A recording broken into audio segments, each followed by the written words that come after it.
and gentlemen, welcome back to Watch Addiction Watch Reviews. Today we're taking a look at a original. Hello ladies and gentlemen, welcome back to Watch Addiction Watch Reviews. Today in front of you we're taking a look at the 1963 Pilot's Chronograph. This is a remake of a classic Chinese Pilot's Chronograph from the past. As you can see, there are many variations. This is the 40mm by Seiko, and it's a pretty well-made watch. I really like how this one feels in hand. Comes with some nice packaging as well. The price is about, I believe, like $200. We'll drop a link down to them in the description below. But yeah, for this price, you're getting a manual wound column wheel chronograph with the classic Seiko ST movement. And let's get right into it. Well, the shipping was pretty quick. The packaging is pretty simple. It comes in this nice kind of checkered box here, 1963 on the front.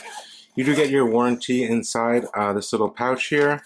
As you can see, you get a polishing cloth, your little VIP card with your warranty, and you do get an extra leather band as well.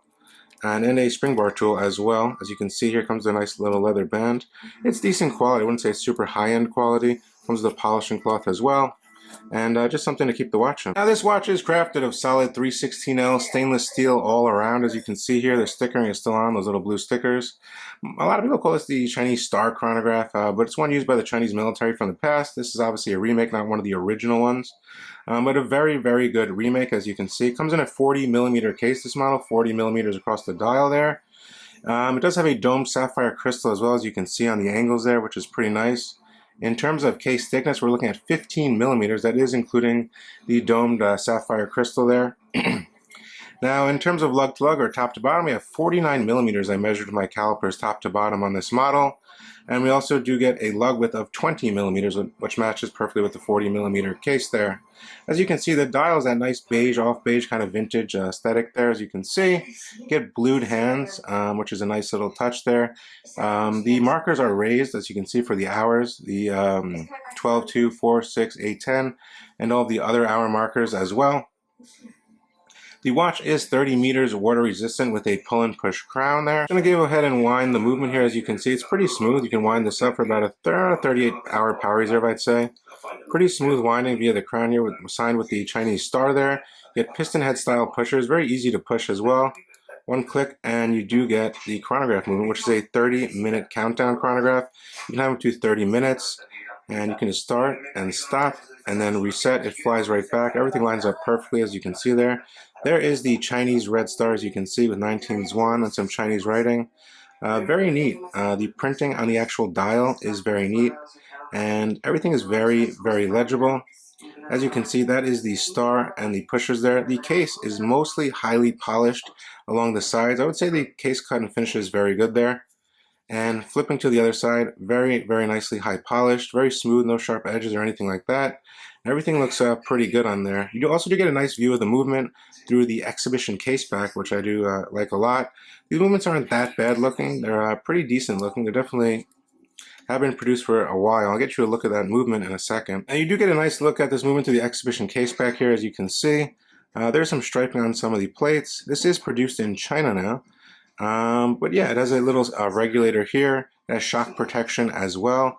You actually see the actual chronograph moving when you push the buttons, which is pretty cool. It snaps in and out and resets. You can see the little stars on the case back as well, and the Chinese lettering, which I can't seem to understand. But it's a pretty decent looking movement. Definitely deserves an exhibition case back. Now for this price, to find a column wheel chronograph with a mechanical chronograph, I'd say it's very hard to find. So you're looking at a price like $200, $180, $200, $230 about on all the different variations. There also is a 38mm variation of this exact model. And there's some other variations. I'll drop a link down to them in the description below with a bunch of different straps and a bunch of different options. This one comes on the nylon band, which is kind of like an army military style, which isn't too bad. Definitely gets the job done. Just a standard buckle here with two keepers here. Some stitching over here. Definitely matches the aesthetic of the timepiece. This was the original Chinese military style watch, which is pretty cool. But yeah, setting the time is quite easy as well. One position on this crown here and you can set the time. Nice long legible hands that are blued, which is very nice. I'll set it to 10:10. Push that back down. As you can see on this movement, there is no hacking function, which is one thing I'd like to see in the future. Maybe they can make an upgrade to it. But yeah, it's a very simple column wheel mechanical chronograph and a very traditional one as well. But yeah, very militaristic looking, and I very much like this watch. I think it's a great watch for the price.